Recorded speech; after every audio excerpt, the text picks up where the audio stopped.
Hello everyone, welcome to my channel As Easy with Pri. Today we are here with another concept of modals, those who are left. As we have already made a video on modals, some topics were covered in that. This one is another that is covering the major parts which are used in IELTS writing, IELTS speaking and in your normal conversations. So let us see what these are. So modals. We always have to keep one thing in mind. The rule for that always is the subject and modal and first form of verb. Without making any error, you have to keep this in your mind that it is never followed by a third form of verb or a past participle unless it is in passive sentence. So first of all हम देखेंगे. First is possibility. Possibility means संभावना. संभावना ज्यादा भी हो सकती है, कम भी हो सकती है. So to distinguish that we have to separate words, may and can. These possibilities are possibilities of present. अभी किसी चीज की संभावना है, पास्ट में थी, उसके लिए हम अलग लगाएंगे. Now we will be discussing about the possibilities of present.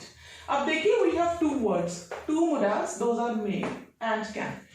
How to distinguish? देखिए, जो वेटेज है कैन में पॉसिबिलिटी की वो ज्यादा रहती है और जहां पे मे का यूज होता है वहां पे पॉसिबिलिटी का जो स्कोर है, लेवल है, वो कम हो जाता है. तो सबसे पहले as we are saying this is possibility. Possibility is संभावना. तो no assurity, it is only probable. ये अपने आप में एक संभावना हो सकता है और नहीं भी हो सकता. हमारे दूसरा साइड भी हमें दिमाग में रखना पड़ता है. And this concept is very useful for IELTS writing.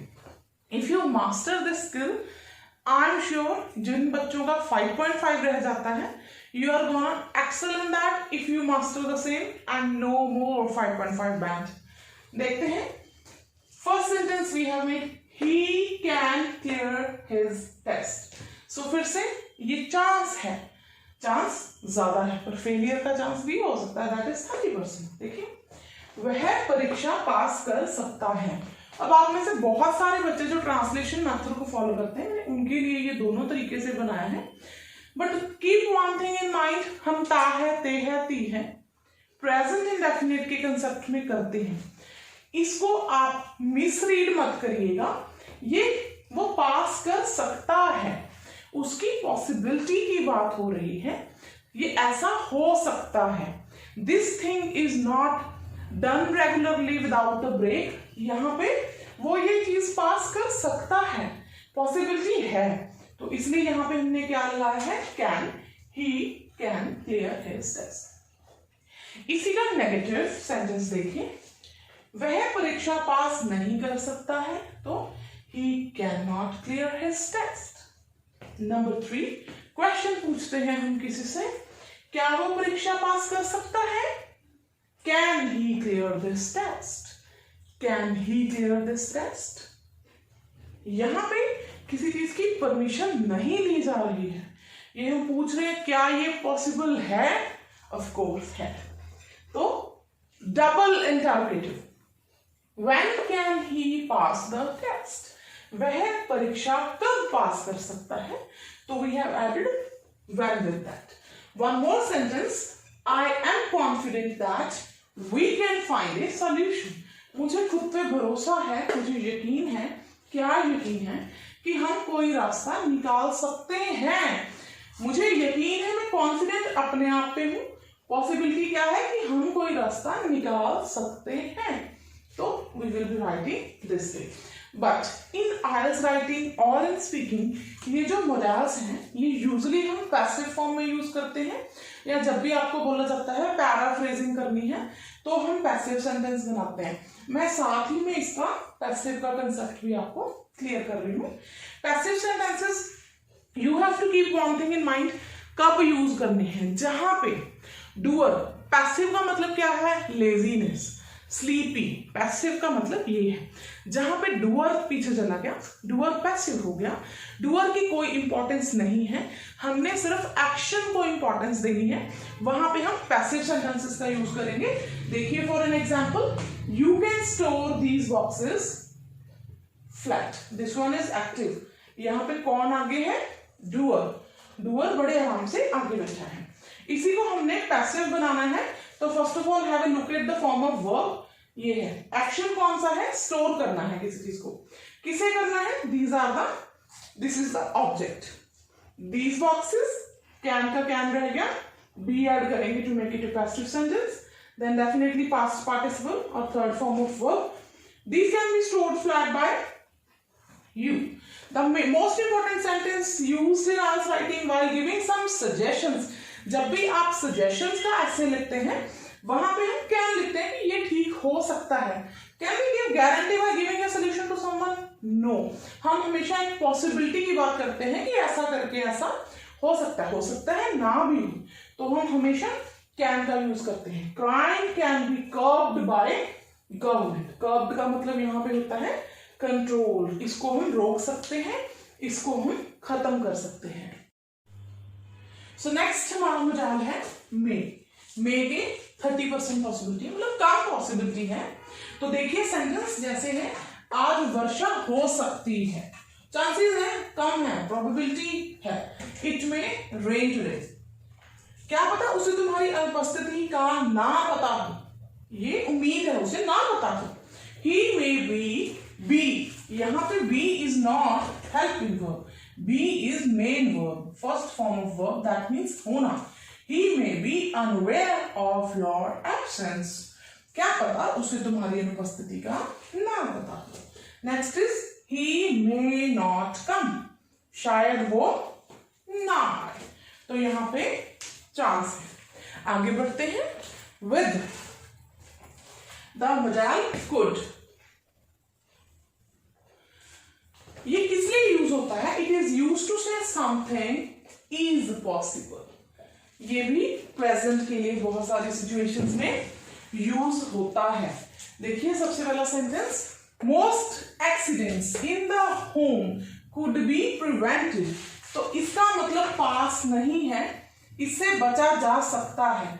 You can replace it with इधर कैन और कुड. दोनों ही आप इसे यूज कर सकते हैं, लेकिन कुड जो है वो more of a positive sentences में कंसीडर किया जाता है किसी सोल्यूशन को जब भी हमने लिखना है. तो इसका मतलब है घर की ज्यादातर दुर्घटनाएं रोकी जा सकती हैं. नेक्स्ट देखें. If you are not careful you could get into even worse trouble. अगर आप परवाह नहीं करते और अगर आप बेपरवाह हैं, आप बहुत बुरी समस्या में फंस सकते हैं. तो ये भी हमें प्रेजेंट के बारे में बता रहा है. आगे देखते हैं. नेक्स्ट देखेंगे. नेक्स्ट है कुड, या फिर आप माइट का यूज कर सकते हैं. यहां पे मे का यूज नहीं कर सकते. इसके साथ हमेशा हैव प्लस पास्ट पार्टिसिपल, जिसको आप थर्ड फॉर्म ऑफ वर्ब कहते हैं, वो लगेगा. ये किस कंडीशन में लगना है? टू से something was possible in the past but did not happen. Past possible था, किसी काम का होना पास्ट में पॉसिबल था पर वो हुआ नहीं. देखेंगे sentences. I could have warned you if I had known where you were. मैं तुम्हें चुकन्ना कर सकता था या मैं तुम्हें चुकन्ना कर देता. दोनों में से आप कुछ भी बना सकते हो. इसका दोनों में से सेम मीनिंग है. पर क्यों नहीं कर पाए? अगर मुझे पता होता तुम कहां थे, मीन्स मुझे नहीं पता था कि तुम कहां पे हो, इसलिए मैं तुम्हें वार्न नहीं कर पाया और आप फंस गए. बहुत सारी सिचुएशंस में हम ऐसे कहते हैं कि अरे भाई अगर तूने मुझे बताया नहीं, मैं तेरे को साथ ले गया. तो बंदा कहता मेरे को पता ही नहीं तू कहां पे था. अगर मुझे पता होता तभी तुझे चुकन्ना करता ना. मैं तुझे चुकन्ना कर सकता था अगर मुझे, पर मैंने किया नहीं, ये काम हुआ नहीं. पॉसिबिलिटी थी पर वो हुआ नहीं. ठीक है जी. नेक्स्ट सेंटेंस देखेंगे. Some wild beast could have attacked you. कोई जंगली जानवर आप पर हमला कर सकता था मगर हमला हुआ नहीं. ध्यान से देखें, यहां पे काम होने की पॉसिबिलिटी थी पर वो काम हुआ नहीं. नेक्स्ट सेंटेंस देखिए, इसी के साथ हमने लिखा है the child could have been run over by the car. बच्चा गाड़ी के नीचे आ सकता था. अगर आप यहाँ पे देख रहे हैं, we have used a different structure. Could have के साथ been लगाया है. Run over by the car. If you know how to frame passive sentences, then आप easily समझ सकते हैं कि ये एक passive sentence है, क्योंकि बच्चा अपने आप किसी चीज के नीचे नहीं आता. By the car. So the child is object here. Car पीछे चला गया, इसलिए यहाँ पे passive sentence लग गया. बच्चा गाड़ी के नीचे आ सकता था, मीन टू से आया नहीं, बच गया. हम बार बार कहते हैं बाल बाल बच गया. हम मर सकते थे, हमारा एक्सीडेंट हो सकता था. I could have meet an accident, but मैं बच गया. यहाँ पे बट लगाने की जरूरत नहीं है. आपको ये कहने की जरूरत नहीं कि ऐसा नहीं हुआ. जब आप ये सेंटेंस यूज करते हैं, इट इज ऑटोमेटिकली क्लियर कि ये काम की पॉसिबिलिटी थी पर ये नहीं हुआ. आगे देखते हैं. तो नेक्स्ट देखते हैं. नेक्स्ट हमारे पास modals are of ability. Ability means क्षमता, काबिलियत, कैपेसिटी किसी की कोई काम करने की. इसके लिए we have 3 modals. One is can और am able to, could or you can replace it with was or were able to, and will shall be able to. 3 है. First one is for present like can, second is for past, third is for future.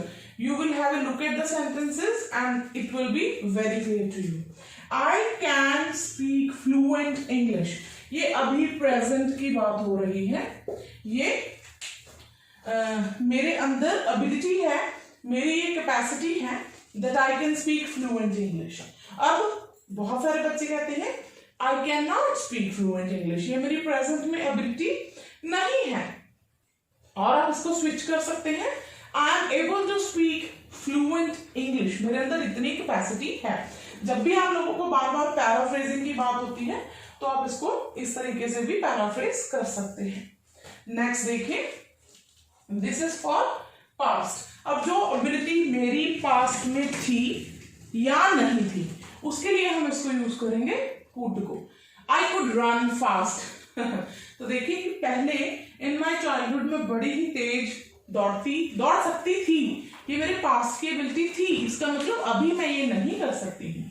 Second देखिए, आई could not speak fluent English. इधर मैंने लिखा अभी I can speak, तो मैं नहीं बोल सकती थी पर अभी मैं बोल सकती हूँ. इसमें आपको कहने की जरूरत नहीं है कि अभी बोल सकते हो. मतलब अभी हम इतना अच्छा बोल रहे थे, इधर से I could not speak that fluent, तो मैं इतना अच्छा नहीं बोल सकती थी. But with the help of this I am able to. Fine. Third देखिए, I was not confident enough to face audience. मेरे में इतनी एबिलिटी नहीं थी कि मैं ऑडियंस को फेस कर सकूं. ये पास्ट की एबिलिटी, आपकी कैपेसिटी, आपकी क्षमता की बात हो रही है. थर्ड देखेंगे, will shall be able to. I will be able to speak fluent English. मैं बड़ी ही fluent English बोलने के काबिल हो जाऊंगा. I will be able to swim soon.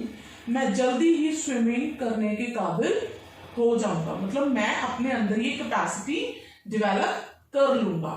Fine. So this way we have completed some part of modals, and some part of the same is pending, and we will be posting a video on that shortly. I hope you all like this video and will clear the concepts of modals, and eventually this is gonna help you in improving your IELTS. All modules, I can make you sure, I guarantee you, if you master, if you learn to apply these modals in your language, it is gonna help you marvelously. So don't forget to like, subscribe and share. Thank you.